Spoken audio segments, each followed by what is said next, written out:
নেপালে তরুণদের বিক্ষোভে সরকার পতনের পর প্রতিবেশী দেশ ভারতেও উত্তেজনা দেখা দিয়েছে। বিহারের চাকরি প্রত্যাশীদের আন্দোলনের পর এবার বিক্ষোভ ছড়িয়ে পড়েছে আসামে।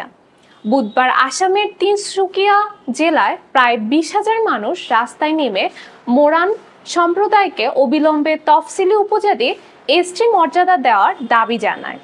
এই আন্দোলনের নেতৃত্ব দিচ্ছে all Moran students union AMSU। বিক্ষোভটি তালা কাকোপাথার ও মার্গেরিটা এলাকায় ধারাবাহিক কর্মসূচির মাধ্যমে শুরু হয়ে তিনসুকিয়া শহরে এক বিশাল সমাবেশে পরিণত হয়।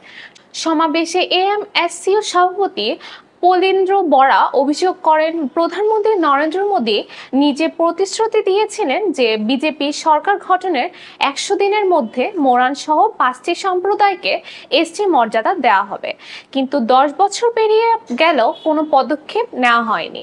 তিনি হুঁশিয়ারি দেন 2026 সালে নির্বাচনের আগে যদি দাবি পূরণ না হয় আন্দোলন আরও তীব্র হবে। বিক্ষোভকারীরা জানিয়েছেন 72 ঘন্টার মধ্যে সরকার যদি স্পষ্ট পদক্ষেপ না নেয় তবে 15 সেপ্টেম্বর থেকে ব্যাপক অর্থনৈতিক অবরোধ শুরু হবে। AMSU সাধারণ সম্পাদক জয়কান্ত মোরান বলেন, কংগ্রেস, আসাম গণ পরিষদ, AJP এবং বর্তমানে বিজেপি সবাই তাদের প্রতিশ্রুতি পূরণে ব্যর্থ হয়েছে এবং রাজনৈতিক ঘুঁটি হিসেবে ব্যবহার করেছে।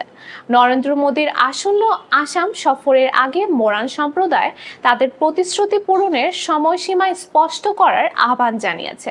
বিক্ষোভের পর তিনসুকিয়া থানার চারিয়ালিতেও এক প্রতিবাদ সভা অনুষ্ঠিত হয়, যেখানে ছাত্রনেতারা আন্দোলন চালিয়ে যাওয়ার আহ্বান জানান।